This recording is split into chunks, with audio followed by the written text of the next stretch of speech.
What's in a day? For over 600 people worldwide, every single day, it's death by drowning. This need not be our future. The United Nations has agreed a historic resolution. July 25th is World Drowning Prevention Day. We can prevent this silent killer through awareness, education, supervision, training, and emergency preparedness. A day to remember loved ones lost. A day we can all mark by practicing water safety in everything we do. Make it your day one. Together, let's bring our drownings down for good.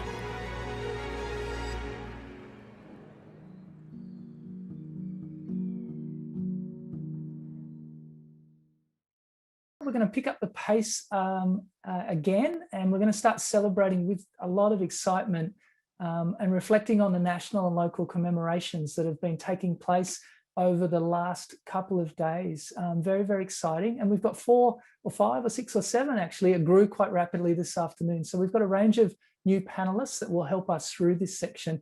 And so give them lots of encouragement in the chat, because they've been busy for the last 48 hours since the World Drowning Prevention Day, collecting all wonderful content, as much content as possible as we can show in slides with you, to give you a sense of all the great activity that's been going on. So the first speaker in this section is a very good friend and someone who's worked really tirelessly, particularly over the last month or so, to help organise the World Drowning Prevention Day. So I'd like to introduce Roger Sweeney. Roger is the Deputy CEO and Marketing Manager with Water Safety Ireland. Welcome, Roger. Hi, Justin, and hello to everybody. It's lovely to be with you all. Can you hear me? We certainly can hear you, but we want you to explain. You came up with the idea of going blue for World Drowning Prevention Day. So why don't you walk us through that?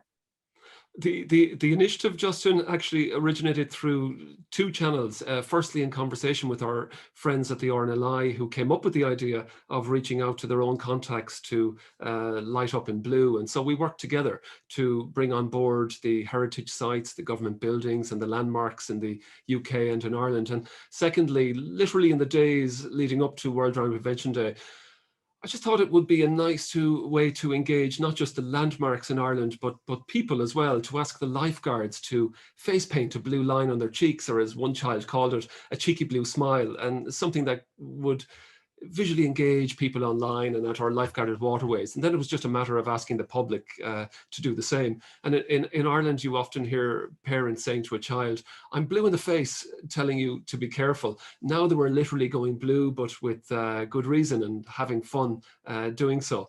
And going blue took off. It was embraced across the entire island of Ireland and in Scotland and the UK. And in Ireland, in addition to the blue buildings and the public and lifeguard face paint, frontline emergency services were doing it too, such as the Coast Guard and RNLI, the Fire Service, the National Ambulance Service, the Irish Police Force called the Garda Síochána, local authorities and others. It really was a multi-agency engagement, and it saw blue buildings and blue smiles across many services, Justin. So people seem to appreciate, I think, the opportunity to make water safety part of their personal conversation. It wasn't a safety message that they had to listen to. This was a message that they could create and spread online in an engaging way, and also talk about water safety in person with loved ones as they passed a blue building or posted a water safety message with a photo. And that's what we wanted, for people to make water safety part of the conversation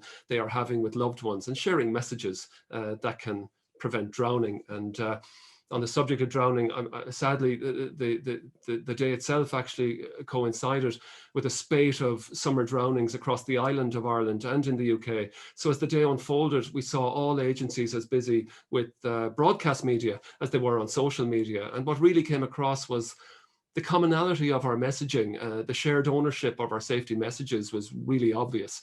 And in terms of that shared messaging, certainly in the UK, there has been an emerging commonality across the agencies to respect the water, for example. And in Ireland, we also have common messaging such as "Together, let's bring drownings down," or "Know what you're getting into," or "Better safe than sorry," that we add to water safety messaging throughout the year to target specific at-risk groups. And also in Ireland, as the day loomed very quickly, I might might add. We built videos and shareable water safety content onto a dedicated website and onto social media channels, which included the support of a number of government ministers, or Taoiseach, or Prime Minister, and indeed the President of Ireland, which gave our day-to-day messaging and our strategic priorities accessibility, if you like, with other stakeholders well after the day itself. And in the UK, the National Water Safety Forum and Water Safety Scotland did a great job ensuring that their website had a dedicated page for the day, drawing on WHO material to make common assets available to all members. So in securing, I suppose, this resolution and the build-up to World Drowning Prevention Day, it's starting to create more space there for strategic collaboration and conversations across government departments where gaps are identified. And as important as it is to have cross-departmental and joint agency collaborations, there are families with personal stories that have as important a story to tell. And there's power for change in those personal stories, especially when they're delivered by the family to decision makers at the highest level. And this occurred during World Drowning Prevention Day. I think immediately of Becky Ramsey in the UK, who lost her 13-year-old boy and is championing doing it for Dylan. And in Ireland of Amanda Cambridge, who lost her 3-year-old boy Avery and has been an ambassador for Water Safety Ireland's new preschool resources called Hold Hands, launched by 2 government ministers only last month. And of course, remembering loved ones is the intention of World Drowning Prevention Day, one of them. And it can be a day that gives strength and courage to families like Becky and Amanda, wishing to share their stories and talk about what can be done to avoid similar tragedies. And it's their stories and their commitment that are having influence. For example, in the UK, through the power of petitions and advocating parliamentarians and other sectors, really turning tragedy into positive action. We certainly saw it with Amanda in Ireland through the Hold Hands campaign. People can see our preschool resources on www.holdhands.ie. But just to finish, Justin, last year we had the lowest number of drownings for 85 years in Ireland, and we're now 3 years into our government's 10-year National Drowning Prevention Strategy, which has 5 pillars, but one of those prioritises partnerships, and we're all talking about that importance at the moment. But I think personally, just to finish in terms of partnering and raising awareness about water safety, I'd like to think that the Going Blue initiative that you're looking at here will be to Water Drowning Prevention Day what Going Green is to St. Patrick's Day in due course. So quite exciting to wonder what initiatives will come forth through all of us here on this webinar at the moment. And we have 50 weeks to think about it. Well, there's a challenge, Roger. Listen, I'd also like to thank you, and I'd like to thank all of Ireland, actually, because often we focus on the role of Bangladesh in the UN resolution, but as I understand, Ireland were certainly instrumental to many of the negotiations and the support for the process. And I know in the background, you and John and others were actively supporting your government in that process. So you've certainly made the most of World Drowning Prevention Day. And so we congratulate you and thank you for all of that effort. Thank you for that, Justin. Thank you. Thanks, Roger. Let's go to our next speaker. And our next speaker is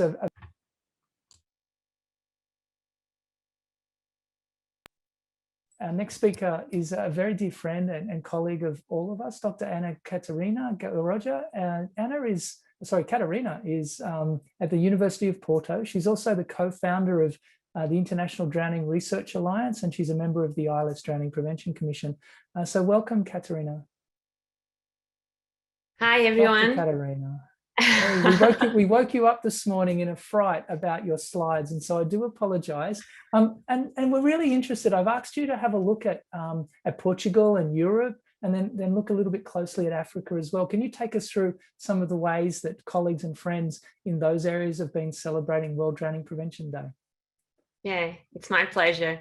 Thanks, Justin and team, for assisting in pulling up this presentation with an overview of the several key activities that took place in Europe and Africa. And despite the current restrictions in place across the regions due to COVID-19 pandemic and the recent devastating flooding that happened in Europe, the regions woke up on Sunday highly motivated and excited to celebrate the World Drowning Prevention Day. The digital presence was the preferred way to convey messages, with activities such as webinars, social media posts, and press releases being spread all across locals, nations, and the regions. But many countries have also organized in-person activities, mainly at beaches and marinas. In Europe, the International Life-Saving Federation produced and released several documents, including a list of European designated bathing areas, with reference to how many of them are supervised by lifeguards, a press release, a video message from the president, and a letter sent to about 15 media officers of the European Union key bodies. It has also cooperated with WHO Europe in the preparation for regional activities, and has published several posts on social media with key drowning prevention messages, as well as cues for actions for lay people. In Portugal, where I came from, many organizations celebrated the day at the beach with ocean literacy activities targeting kids and beachgoers. The National Maritime Authority held a surf and rescue activity, as NASA Portugal held a webinar and liaised with African Portuguese-speaking countries to re-engage in their drowning prevention activities. And the motivation was such in Portugal that one NGO even had a plane flying over with a commemorative banner. Wow. That was awesome, actually. Many other European countries run several in-person activities at local and national levels.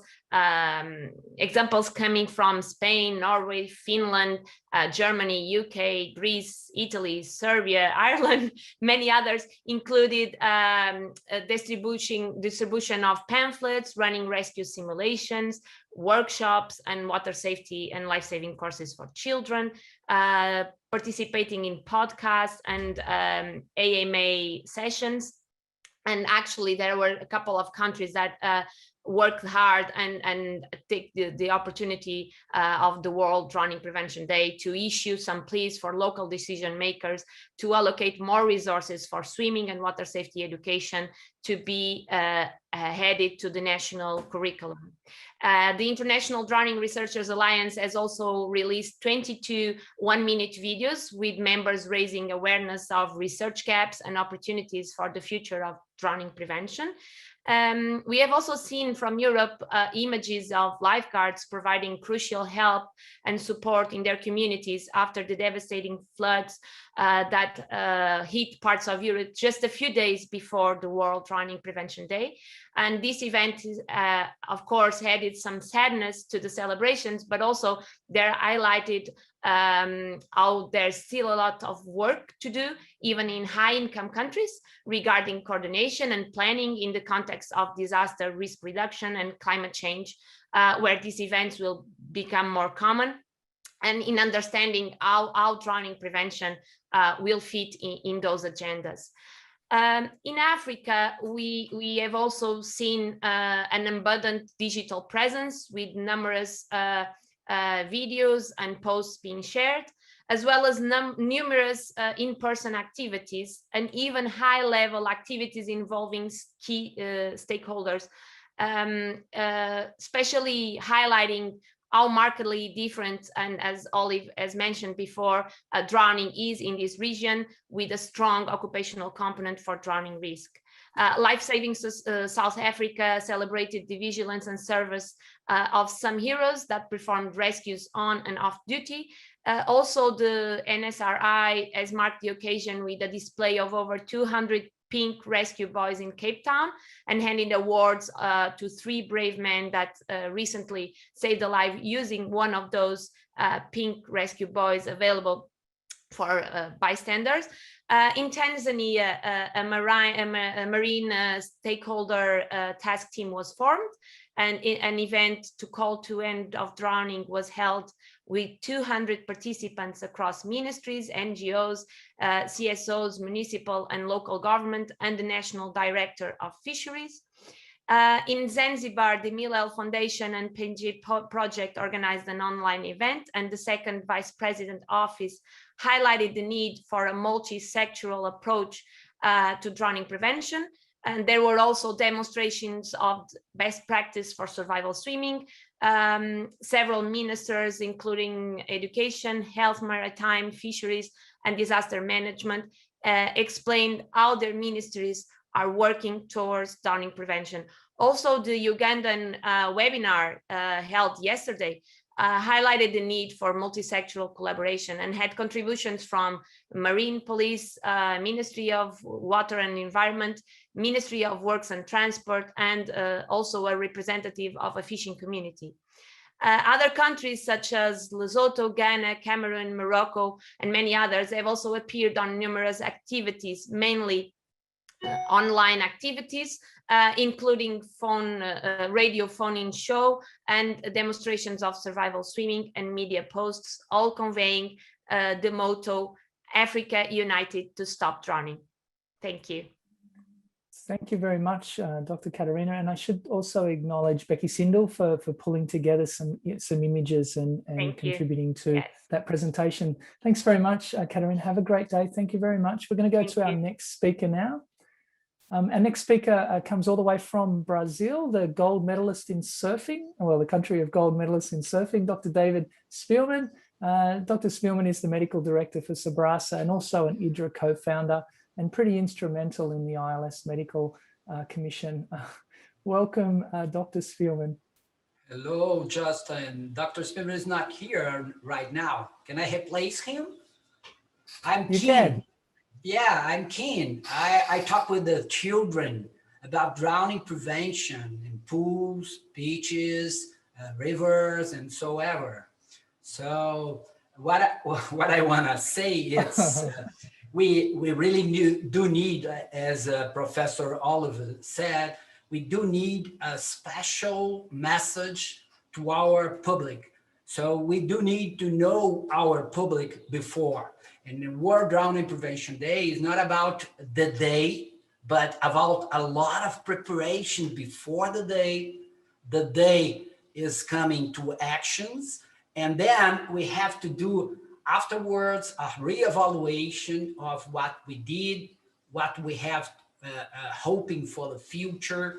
And the main message is to reduce drowning. But to do that, we need, as a strategic plan, to gather all the Latin Americans. So South America, Central America, and Mexico, and get all together to, we speak Portuguese and Spanish, it's easier to spread the message. So what we did exactly, it was to prepare those tools for to use on the 25th day, on the World Drowning Prevention Day.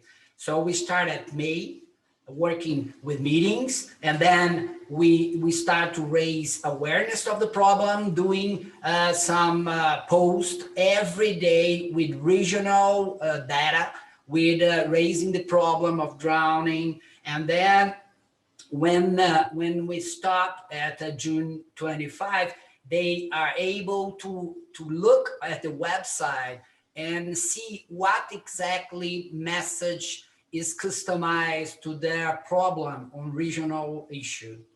And we also ran a competition of the best video, 1 minute video, the best phrase for World Drowning Prevention Day, and the best mascot.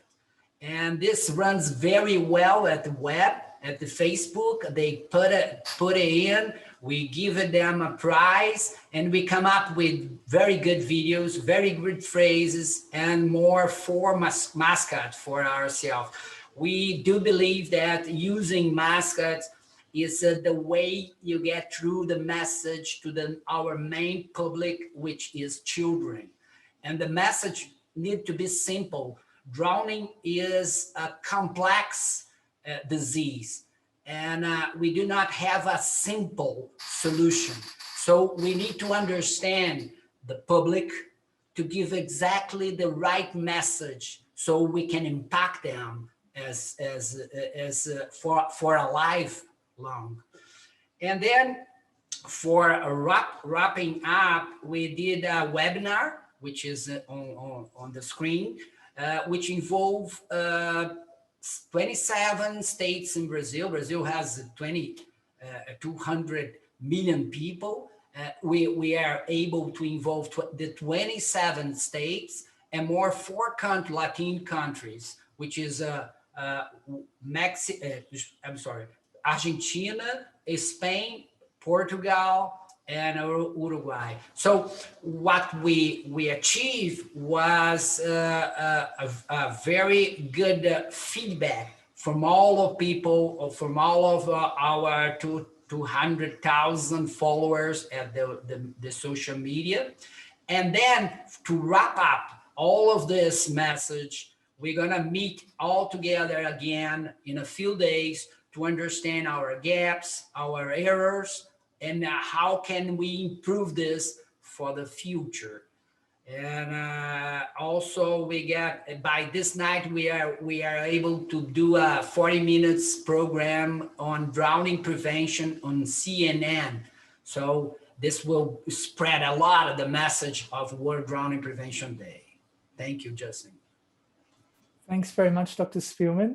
I did say have fun, no crabs, and you've surprised me with a mask. So I think we've been all entertained by that. And I'm sorry, but I think the message is very simple. We need to deliver a ludic message to our public, which is children. Yeah, it was very well done. Thank you very much, David. Have a good day. Let's move to our next speaker. Next speaker is Dr. Amy Pedden. Amy is a lecturer and researcher in University of New South Wales, Sydney, and also an honorary senior research fellow with the Royal Lifesaving Society Australia. Welcome, Amy. Hi. And you're going to take us through some activities a little bit closer to my home and a few others. So away you go. Yeah, absolutely. Thank you so much for the opportunity. And I apologize, there was so much activity on social media. I absolutely could not keep up, even though I was glued to Twitter. So this is a selection, I guess. We saw some great video content. On the screen now are some examples from Royal Lifesaving and Surf Lifesaving in Australia, really reflecting, I guess, Royal Lifesaving on everyday actions that people can take to reduce drowning risk, and Surf Lifesaving really looking at the risk factors and preventative actions that Surf Lifesaving undertake and encouraging everyone to be safe at the beach. So encourage people to check those out and keep sharing them. They're still on Twitter as well. We might go to the next slide if we can. We also saw some really great posts on social media as well. Here are some more tweets. Great to see organisations jumping on the Olympics and getting some athletes to speak to the issue. It's a good timing this year. It might not happen every 4 years, but it's good to try and link in with the Olympics. And we saw some WHO regional officers as well sharing content, including safety tips. And a couple of organisations also did a countdown in the lead up, so that was pretty fabulous as well. There's also quite powerful advocacy going on through the written word. We saw some, this piece now on the screen, looking at the links between drowning and climate, as a few of us have started to discuss. We really, I guess, need to harness those links better. And when we talk about multi-sectoral action, that's a really important part. We've also had some pretty powerful pieces in The Lancet, which are going up there on the screen now, and I encourage you all to check those out. And we've also had some other advocacy pieces from around the world. Professor Richard Franklin and I talked about the full burden of drowning, the importance that data reflects that, and that's been a key theme that we've been discussing. We've seen great pieces from Professor Mike Tipton, looking at the physiology of drowning, Amina Rahman from Bangladesh, and also some other journalists taking up the challenge, including a piece from Nepal, and I think we're going to hear a little bit more about that later. We've also seen some really great video assets, and now we're going to turn to focus to the Middle East. This is from the Kuwait Fire Service, and I noticed that Dawn Whitaker is on the call. She's put a message in the chat about working towards gaining traction and better collaboration with fire services around the world before 2022. So I'd encourage you to scroll up in the chat and find her email, and we can all work better to engage that sector more in drowning prevention in the future. We've also seen some really great, next slide please. We've also seen some really cool presentations on social media assets, I guess, about rescue techniques as well from the Middle East. So some tweets there. and also some demonstrations. We've seen there's rescue tubes and throw lines as well, which are coming up now. And these examples are from Iran. So yeah, definitely not an exhaustive list. There's a lot going on. There's been some webinars as well. David mentioned one. We ran one as well. There's a great one coming up with the George Institute tomorrow night, Australian time. So slightly less than 24 hours from now, with Medhavi Gupta, looking at their work in India. So I'd encourage people to have a look and register for that as well. But thanks for the opportunity, Justin. Fantastic, Amy. Thanks very much. Really comprehensive review of work in the region, and congratulations to you and Professor Richard Franklin. We can say Professor now on your piece in injury prevention. That was really interesting to read as well. We're going to go. We seconded some people very, very late in the planning process, and so we just thought it would be good to actually have some vignettes from some very significant countries in our journey. And so I'd like to introduce Bhagavad-Gita Sudhan from Nepal. She's a lecturer in Nepal in population studies and a fairly active researcher. And I'd like to invite her to the panel now, if we could. Welcome, Bhagavad-Gita. Hi, Justin. Thank you. Thank you, Justin. Thank you for joining us. Tell us a little bit about how you commemorated World Drowning Prevention Day. First of all, a big thank you to organizer for giving me opportunity to share about the drowning prevention activities in Nepal, and share about my drowning article, which was published in National Daily named Kantipur. It was published in 25th July.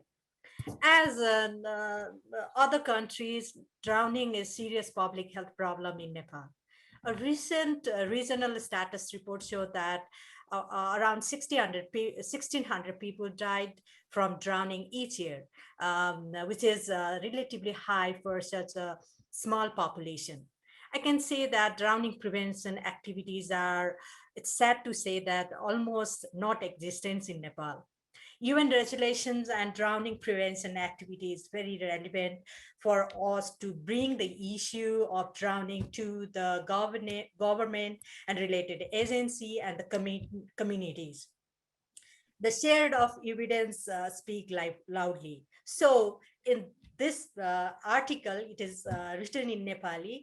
I've tried to provide possible evidences of drowning in Nepal, and also highlighted where we are lacking for drowning prevention, and how the world is combating for drowning prevention, and what we can do to prevent drowning in Nepal.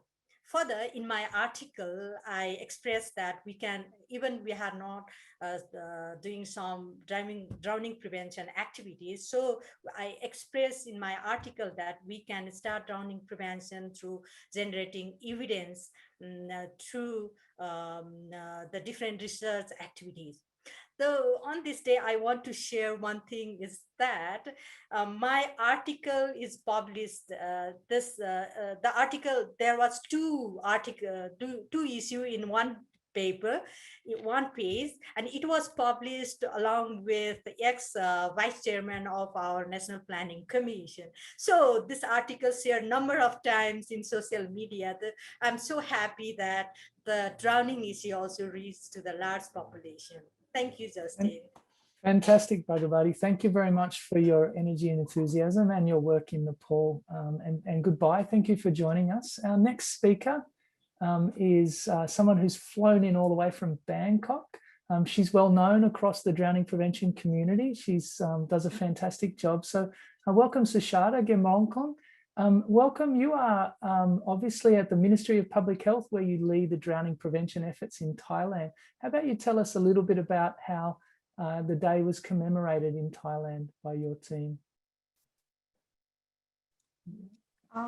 Thank you, Justice Scar, and good evening from Thailand. About the commemorate World Drowning Prevention in Thailand, we invite all the network to take part in the World Drowning Prevention Day. We celebrate by photographing drowning prevention activities and embedding the World Drowning Prevention Day logo and hashtag drowning prevention, and share the works via the social media platforms The campaign has the main goal of raising awareness of the July 25 as the World Drowning Prevention Day. After that, the Department of Disease Control will select 25 images and reward those with the souvenirs. The souvenirs will be engraved in Thai language, which means down no more.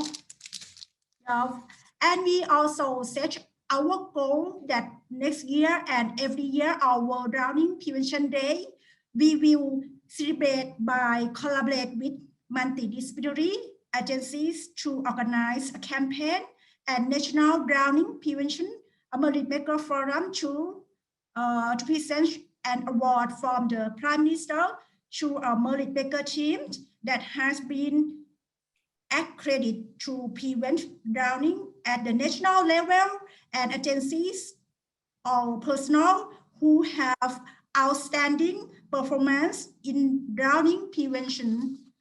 Finally, I would like to thank World Health Organization, Royal National Life Board, Royal Life Saving Society Australia for reference and establish the World Drowning Prevention Day. Thank you very much. Thank you very much, Sushata. It's always inspiring to see your work in Thailand, and I pass on my congratulations to all of your Merit Maker teams. Thank you. We're going to go now to a surprise guest. He was seconded into our panel just very late. He's appearing in video, but I think we've actually got him on a panel. So Dr. Amina Rahman. Dr. Amina Rahman is the director of the International Drowning Research Centre in Bangladesh at the Centre for Injury Prevention. And Dr. Amin is a tireless worker in this field. Have we got Dr. Amin appearing anywhere other than in the video on a TV on the screen? No? Oh, here he is. Hello. Hello. Dr. Rahman, thank you for joining us. Can you, obviously there's lots of people on this webinar who are familiar with you and your work and inspired by it, but can you share just a little bit about how Bangladesh approached World Drowning Prevention Day? Okay, this World Drowning Prevention Day is special for Bangladesh in at least in two aspects. One, this is the country where the leading cause of under 18 children after infancy death is drowning. And secondly, the UN ambassador of Bangladesh actually proposed along with the UN ambassador of Ireland this resolution. So these are very, very significant for as a Bangladeshi, and as I work for the drowning prevention for the long time. Actually, it was just after the Eid vacation on the 25th, and we are in a lockdown situation. So whatever we had to do, we did virtually. On the 25th, a lot of articles and reports actually published in daily newspapers, and there are a couple of TV channels organized talk shows by involving the member of parliaments, the line director, non-communicable disease of DGHS under the Minister of Health. I was also present in one of the talk shows. And then our main event will occur tomorrow, the 29th. So this is a national program, and I'm proud to say that the non-communicable disease control director of Director General of Health Services leading this program, and we all the drowning prevention organizations, including WHO, UNICEF, CIPRB, Synergos, and also Global Health Advocacy Incubator, and other actors at drowning prevention activists together actually organizing this program. And our two ministers, Minister of Health and Family Welfare and the State Minister of Women and Children Affairs are going to be the chief guest and the special guest respectively. And we are expecting about 800 to 1,000 to join in the virtual meeting through Zoom platform, and all the health officials from national level down to the sub-district level will be joined, and also other relevant people from the different ministries, different NGOs are going to participate in that program. And actually, we are looking forward to tomorrow's program. Thank you, Justin. Fantastic. 1,000 people in a program on drowning prevention in Bangladesh sounds like a great achievement and a great acknowledgement of the day. Listen, pass on our thanks to you, to all of your team, including all of those wonderful people out working in the field today on drowning prevention. So thank you very much. Thank you. Thank you. That brings us to the conclusion of the webinar. We're pretty much almost on time. There's a few people that I would like to acknowledge. I would certainly like to acknowledge the planning committee that helped with the webinar. That planning committee included Dr. David Meddings, it included Gemma May, Kate Eardley, Roger Sweeney, who provide some guidance. And so I'd like to thank them for their contributions to the program and the program design for this webinar. I'd also like to thank the people who have been working really hard behind the scenes to help this make this happen technically. Monique Sharp, the event manager of Royal Lifesaving, Chris Groneman, the IT manager, Alex McGregor, the digital manager, and also William Kuhn, who's been seconded today to help us with this webinar technically, and he certainly worked tirelessly today, helping build the wonderful PowerPoint presentation that got us through, particularly that last section. So I'd like to particularly acknowledge all 4 of those people for helping us through. And I'd like to thank you. There were about 450 people registered. I think at our peak, we might have had 250 people participating. I do hope that you've enjoyed this acknowledgement of the World Drowning Prevention Day and also the UN resolution. I know some of you are probably a little bit disappointed that you weren't also invited to speak. There were some ambitious ideas very early on to do a 24-hour webinar on World Drowning Prevention Day, and I kind of think we could fill 24 hours of wonderful drowning prevention content. So I appreciate all of the wonderful feedback in the chat. I'd like to thank you all, and I'd like to throw out some of those challenges that Roger made in terms of we've got about 51 weeks to plan World Drowning Prevention Day, July 25, 2022. And I'd certainly encourage you to make the most of it locally, make the most of it nationally, and collaborate globally. And together we can make this really significant. So I wish you all the best and thank you very much.